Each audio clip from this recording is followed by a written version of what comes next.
جب بھی کوئی بات کسی سے کرے تو صحیح طریقے سے کرے، نرمی اور پیار و محبت کے ساتھ برتاؤ کرے، اس کے ساتھ نرمی کے ساتھ اس کے ساتھ برتاؤ کرنا چاہیے۔ حضور اقدس صلی اللہ علیہ وسلم کے سمجھانے کا انداز اور طریقہ کیا ہوا کرتا تھا؟ نبی کریم صلی اللہ علیہ وسلم کا جو سمجھانے کا جو انداز تھا وہ بڑا نرالا اور بڑا پیار و محبت کے ساتھ بھرا ہوا تھا۔ ایک مرتبہ نبی کریم صلی اللہ علیہ وسلم مسجد نبوی کے اندر تشریف فرما تھے، صحابہ کرام رضی اللہ تعالیٰ عنہ اجمعین بھی موجود تھے۔ اتنے میں ایک دیہات کے رہنے والا شخص آیا اور آ کر اس نے مسجد نبوی میں نماز پڑھی، اور آ کر اس نے جلدی نماز پڑھی، اور نماز پڑھنے کے بعد اس نے ایک دعا مانگی، اور بڑی عجیب و غریب دعا تھی۔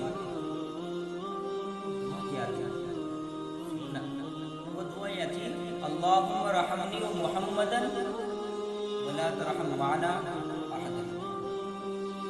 فرمایا کہ جب نبی کریم صلی اللہ علیہ وسلم نے اس کی اس دعا کو سنا، اور دعا سننے کے بعد یہ فرمایا کہ بھائی تم نے اللہ کی رحمت کو بہت تنگ کر دیا، محدود کر دیا، حالانکہ اللہ تبارک و تعالیٰ کی رحمت تو بہت وسیع ہے جس کی کوئی انتہا نہیں ہے، تم نے اللہ تعالیٰ کی رحمت کو کیا کر دیا؟ بہت تنگ کر دیا۔ اتنی دیر میں تھوڑی دیر کے بعد اس آدمی نے، اس دیہات کے رہنے والے شخص نے مسجد نبوی کے اندر پیشاب کر دیا۔ جب وہ پیشاب کر رہا تھا تو صحابہ کرام رضی اللہ تعالیٰ عنہ اجمعین دوڑے اور دوڑ کر اس کو ڈانٹ ڈپٹ شروع کرتے، تو اتنے میں نبی کریم صلی اللہ علیہ وسلم نے فرما دیا کہ لا تظلموا، فرمایا کہ لا تظلموا، کہ اس کو روکو مت، اس کا پیشاب بند مت کرو، بلکہ جو کام اس کو کرنا ہی وہ کر لے۔ اور پھر آگے فرمایا، اللہ کے نبی صلی اللہ علیہ وسلم نے فرمایا کہ انما بعثتم میسرین ولم تبعثوا معسرین، کہ میں تمہیں خیر خواہی کرنے والا اور آسانی پیدا کرنے کے لیے، اور تمہیں آسانی پیدا کرنے کے لیے بھیجا گیا، میں مشکلات میں ڈالنے کے لیے، تم کو پریشان کرنے کے لیے، پریشانی میں مبتلا کرنے کے لیے نہیں بھیجا گیا۔ پھر ان صاحب نے پیشاب کر دیا تو صحابہ کرام سے فرمایا کہ جاؤ اس پیشاب کو صاف کر دو، اور صاف کرنے کے بعد ان صاحب کو بلایا اور بلا کر عرض کیا کہ بھائی یہ مسجد اللہ کا گھر ہے، یہ مسجد اللہ تبارک و تعالیٰ کا گھر ہے، یہ ایسا کام کرنے کا گھر نہیں ہے، ایسا کام کرنا نہیں چاہیے اس مسجد میں۔ مسجد جو بھی ہوتا ہے وہ اللہ تعالیٰ کا گھر ہوتا ہے۔ اللہ کے نبی صلی اللہ علیہ وسلم نے اس کو سمجھا دیا اور بڑے پیار و محبت کے ساتھ اس کو سمجھایا۔ واقعی جب ہمارا یہ انداز ہوگا، اگر ہمارا یہ انداز ہوگا تو لوگوں پر ہماری باتیں اثر ضرور کریں گی۔ اگر ہم جیسا کوئی ہوتا تو اگر کوئی آدمی مسجد کے اندر پیشاب کر دیتا تو اس کی ٹکا بوٹی کر دیتے، اس کے ساتھ اس کی ٹکا بوٹی کر دیتے، اور اس کے ساتھ ایسا برتاؤ کرتے، اس کے ساتھ یہاں تک کہ خون آلود ہو جاتا، اس کا بدن خون سے لبریز ہو جاتا، لیکن ایسا نہیں کیا۔ انبیاء کرام علیہ السلام کا کیا طریقہ تھا؟ انبیاء کرام علیہ السلام کے ساتھ کوئی آدمی، کوئی مخالف آپ کو گالی دیتا تو آپ انبیاء کرام علیہ السلام کا طریقہ اس کو گالی دینے کا نہیں تھا، اس کو پلٹ کر اس کو جواب دینے کا، اس کے ساتھ ویسا ہی برتاؤ کرنے کا نہیں تھا، بلکہ مشرکین کا قول قرآن کریم میں نقل کیا گیا کہ مشرکین کا قول کیا تھا انبیاء کرام علیہ السلام کے لیے؟ وہ فرماتے تھے کہ انا لنراک فی سفاہۃ و انا لنظنک من الکاذبین، کہ آپ تو بے وقوف ہیں، آپ تو ہمارے خیال سے جھوٹے ہیں۔ اگر ہم جیسا ہوتا اور ہم لوگوں کو بے وقوف کہتا تو کہتا کہ تیرا باپ بے وقوف، تو بے وقوف، تیرا گھر بے وقوف، تیرا پورا خاندان بے وقوف۔ لیکن پیغمبر علیہ السلام کا کیا طریقہ تھا؟ یہ طریقہ تھا، وہ فرماتے تھے کہ قال یا قوم لیس بی سفاہۃ ولکنی رسول من رب العالمین۔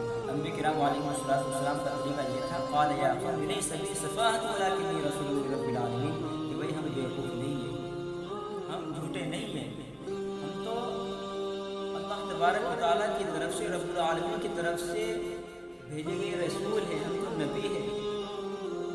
تو یہ طریقہ انبیاء کرام علیہ السلام کا تھا۔